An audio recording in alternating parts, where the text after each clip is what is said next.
The UA01-7010 PV wire stripping kit is designed for safe and fast insulation removal from aluminum conductor DC feeder cable.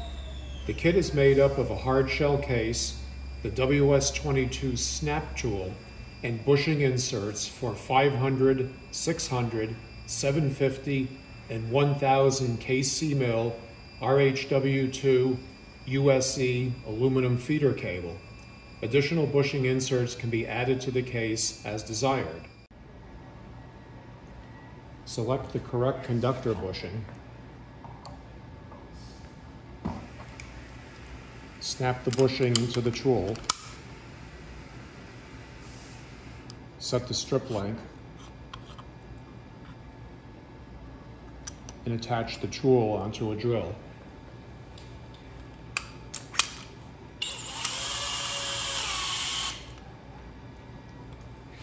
Strip the cable.